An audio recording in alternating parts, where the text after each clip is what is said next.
A partir da descoberta do fogo, o homem passou a se beneficiar e muito com ele, seja pela caloria ou pela iluminação. Não dá para imaginar um mundo moderno hoje sem toda essa iluminação, não é? Começou de uma forma rudimentar, com as tochas, foi evoluindo para o lampião movido a óleo animal, depois mineral e chegamos na maravilha que é hoje. Veja o quanto a luz e como a luz é utilizada para um comercial, por exemplo. Tem aquele produto, joga aquela iluminação sobre para evidenciar as qualidades e vende. E pior que muitas vezes esse produto nem tem aquelas qualidades que é anunciada, mas vende.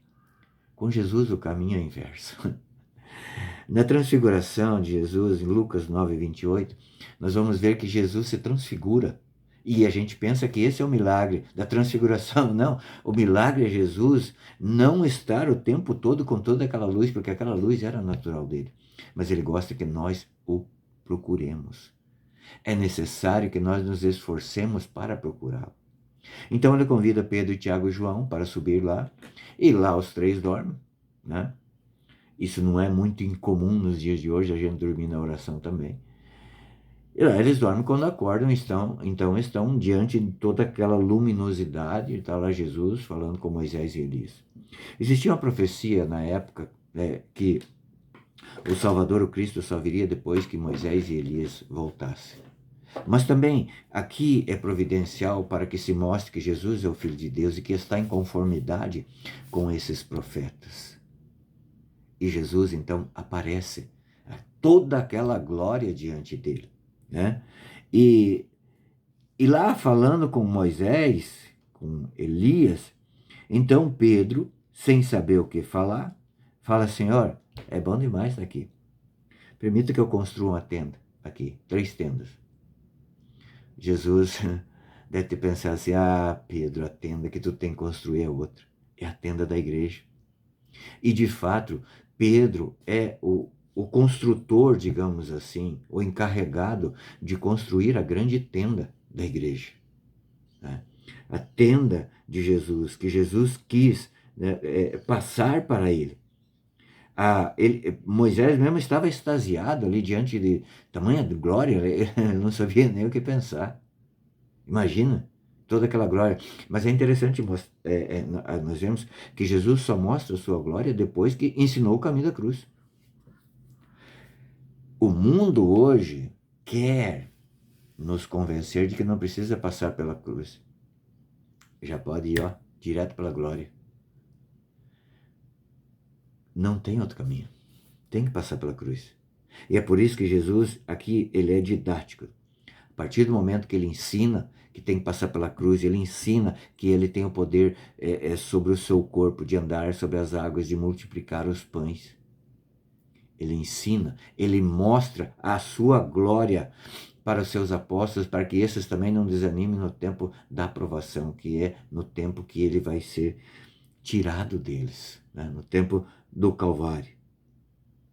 Então, aparece com toda aquela glória.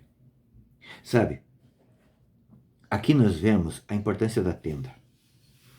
O povo judeu vivia muito nas tendas. Era um povo nômade, sim, se fixou em muitas, mas também era um povo muito nômade.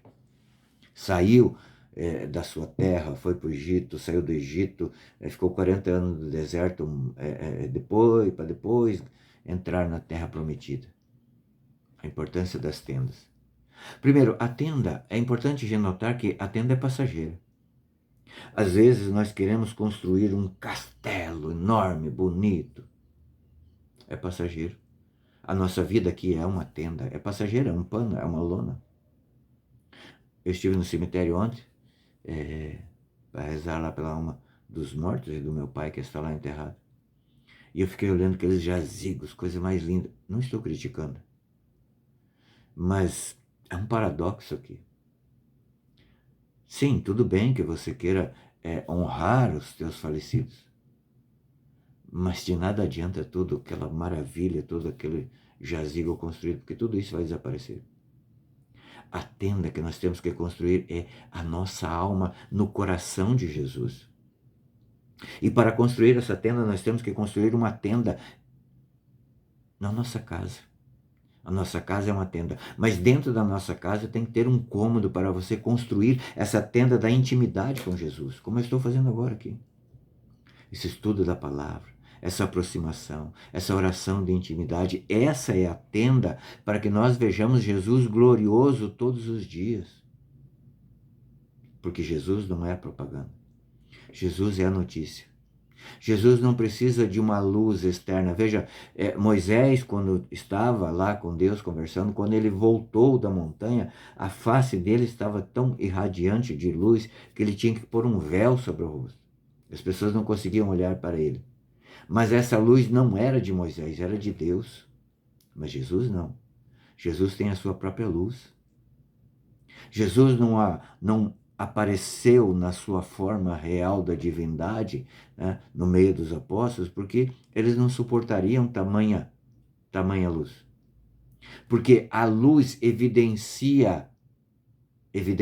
a luz de Jesus evidencia os pecados, os nossos pecados. Por isso que o pecador quer viver nas trevas, para que seus pecados não apareçam. É preciso que nós estejamos nessa tenda com Jesus, para que a sua luz brilhe e a nossa também vá brilhando para Ele. Nós vamos nos tornando pessoas melhores para Ele, para o próximo, e não para nós aparecermos, e não para fazer propaganda de nós. Construa a tua tenda com Jesus. Hoje, Ele quer entrar na tua tenda. Deus te abençoe.